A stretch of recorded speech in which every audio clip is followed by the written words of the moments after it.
Good afternoon, everyone, and welcome back to the Suburban Proletarian. Back in the studio today. We've had a little bit of a break in the heat wave. It's about 65 degrees outside and raining. So today's the first time in probably 2 months that it hasn't been as hot as an oven up here. So I thought I would take the opportunity to shoot a video on a Sunday afternoon. I don't have my camera here, however, so I have my phone rigged up on a tripod, and we're going to see how this works. There's no audio in jack on the phone, so I can't use my studio microphone. So the video may actually be a little bit better than normal. The audio may be a little bit worse. I don't know. We'll see how it goes. A couple of things before I get started talking about what the subject of the video is. I have made a few changes. I've set up a BitChute account. A lot of people have been advocating that you should diversify the platforms that you publish your content on to avoid becoming too dependent on Google and YouTube. So I have set up a BitChute account. If you've got a BitChute account and you want to check out my content there, please feel free to do so. I don't think right now I'm going to be producing any like BitChute exclusives or anything like that. It's going to be basically the same content here and on BitChute, but it's nice to have a backup channel and to diversify a little bit. So if you get a chance, please support me over there. Second thing, I have avoided doing this for a long time because I'm really averse to sort of begging, but I do have a Patreon account now. I will post a link to it down below.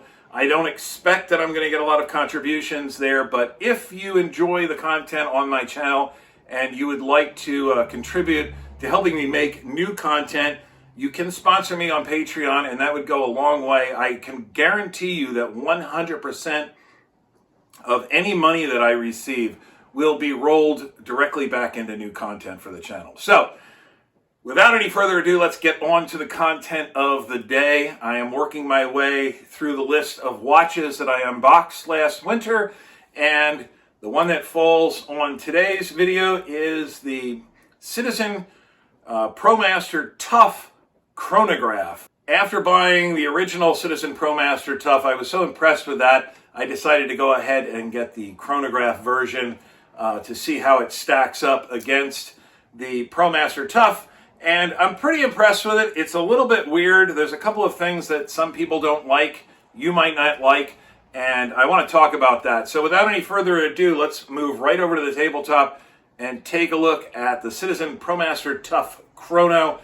Specifically, the model number of this watch is CA0720-54H. All right, folks, so here is the Citizen Promaster Tough Chronograph.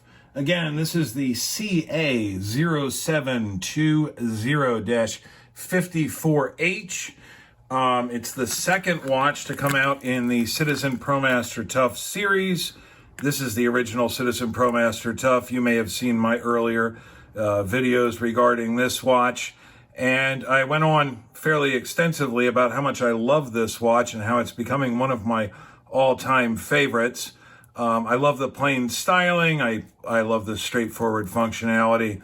I love the very rugged nature of the finish on the watch, the case design, the bracelet design, all of that I like. I really like the titanium nitride finish that's on the case and the bracelet, and I showed you that that's only gotten very slightly scratched, although I've worn this watch a lot and almost never taken it off my wrist, even when I was doing pretty rough tasks with it. So I like this watch very much, and so much so that I went ahead and bought the second model, which came out about a year later, called the Promaster Tough Chronograph.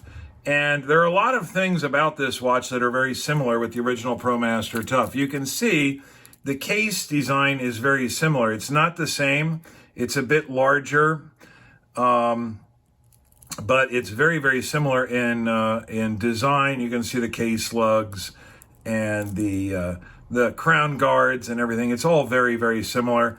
The bracelet is virtually identical, except for the fact that the center links on the Promaster Chronograph are knurled, and I think that's just a design cue to tie in with the knurling on the crown and the knurling on the pushing surfaces of the chronograph pushers. The watch has the same titanium nitride finish as the Promaster Tough, and it has held up similarly well. I have actually almost no scratches on this watch, except there is a small scuff mark here on the deployant clasp. And I've been wearing this watch not as much as the original Promaster Tough, but I have worn it quite a bit, and I've worn it under similar circumstances. I wear it at work. I wear it when I'm wrenching on equipment. I've worn it in the machine shop, and it's really held up remarkably well. Like the Citizen Promaster Tough, we've got a sapphire crystal. I don't believe there's any anti-reflective coating, so it is a little bit flashy. You can pick up the fluorescent lights above my tabletop here, but it's not terribly bad. The deployant clasp is virtually identical to the Promaster Tough. We've got machined elements in the linkage here, but for the most part it is folded sheet steel, but of a relatively rugged sort of quality. I don't see any reason why that would fail. The rest of the bracelet is solid links, including the end links. Just an overall very ruggedly built watch. I don't have a whole lot to go into regarding the functionality of the watch. As you can see, it is a chronograph. We've got a date window. We've got 24-hour time over here, and we have a chronograph seconds hand. This subdial down here keeps track of the seconds during normal timekeeping, as you can see, and the chronograph functions pretty much like any other chronograph.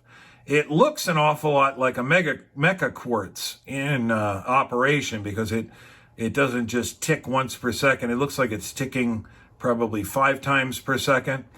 But that is in fact a stepping motor, because when I hit the stop and hit the reset, it doesn't snap back as a mecha quartz or a mechanical chronograph does. It resets in the standard quartz fashion. You can see that's definitely run by a step motor. The dial at the top here keeps track of the minutes when the chronograph is running, up to 1 hour. Pretty standard. I think the Eco Drive module that's in this watch is used in a bunch of others, so nothing terribly unusual there. One big difference about the construction of this watch over the standard Promaster Tough is the fact that this watch does not feature monocoque construction. We have a separate case back on here, a removable screw down oyster type case back, as one might expect. Not that there's anything wrong with that. I like the monocoque construction. I like the solid case back on the regular Promaster Tough. I think it adds an extra element of durability. It also makes the watch a little bit thinner. You can see the Promaster Tough Chrono is quite a bit thicker than the standard Promaster Tough, but it still has 200 meters of water resistance. It still features a screw down crown. There are no screw down collars on the chronograph pushers, and I would imagine you probably don't want to activate those underwater. I know some of Citizen's dive chronos do have screw down collars on the chronograph pushers, but this does not feature those, but it does still have 200 meters of water resistance. I think there's certainly no problem going swimming or even some light diving. Like the Promaster Tough, the Promaster Tough Chrono features all brushed surfaces. There's nothing polished. The only high polished feature on the entire watch is the end of the crown and the Promaster logo that's there on the end of the crown. Everything else is matte. I like that sort of subdued finish. This watch is not exactly subtle in its design. but it's not super flashy either. Couple other things. One thing that's been very, very controversial about this watch is the fact that it has a coin-edged bezel ring. It's got a dive timing scale on here. One would imagine that you should be able to rotate this and use it as a dive timer. You cannot. This bezel ring is absolutely fixed. And as hard as you try to turn it, it's not going to turn. So the coin edge doesn't really serve a purpose. The dive timing scale doesn't serve a purpose. This loom pip at the top doesn't really serve a purpose. It would have made a lot more sense, particularly since this has a very smooth, sweeping chronograph hand. It would have made a lot more sense to put a tachymeter scale on this fixed bezel ring, but that is not the route that Citizen chose to go, and I guess that's just how it is. So we have these italic numerals on the dial. They are sort of reminiscent, actually, of some of Breitling's chronographs. I think some of the Breitling Colt chronographs from the late 90s and early 2000s had a similar dial layout. They had similar italic numerals. Some of them even had a similar gray dial. The gray on this dial is a little bit unusual. It's almost a bluish, greenish gray. I like it. I don't really know how well it goes with the sort of purplish tint that you get from the photoelectric cells that power recharge the battery, which powers the EcoDrive movement. It's not terribly unsightly, but I'm not sure it really goes together all that well. But overall, it seems like a really rugged watch. One thing this watch does feature that I don't think the regular Promaster Tough features, and we'll see if we can find it here on the case back.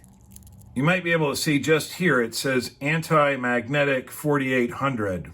So it is rated for anti-magnetic properties. Now, keep in mind, 4800 is the lowest anti-magnetic rating that you can certify a watch with. This is not a Rolex Milgauss. It's not one of Zinn's super anti-magnetic models. It does not feature, I don't think it has a soft iron inner case to protect the guts from strong electromagnetic fields.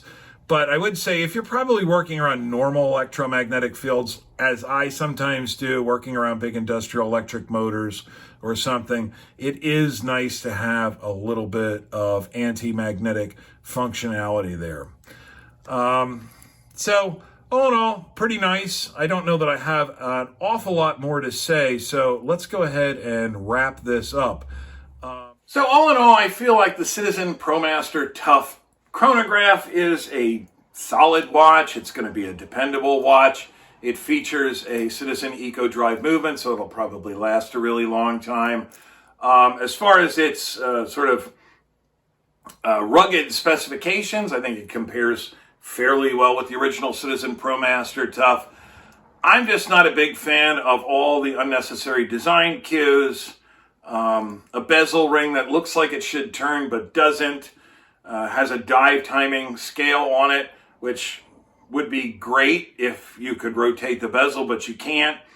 It doesn't have a tachymeter scale, which would have made a lot more sense on a fixed bezel. The italic numerals there's nothing wrong with them, but I don't think that they really add anything to the design of the watch. I do like the bracelet, which is very similar to the original Promaster Tough. The knurling doesn't really bother me. It kind of ties in with the chronograph pushers and the knurling on the crown. All in all, I think it's a great watch, but I think Citizen kind of missed the mark in attempting to design a mate to the original Promaster Tough, which is so basic and so elemental and so plain and so straightforward. Citizen kind of slipped back into their old habit of making things a lot busier than they needed to be. And it's easy to see why this has not been the commercial success that the original Promaster Tough was.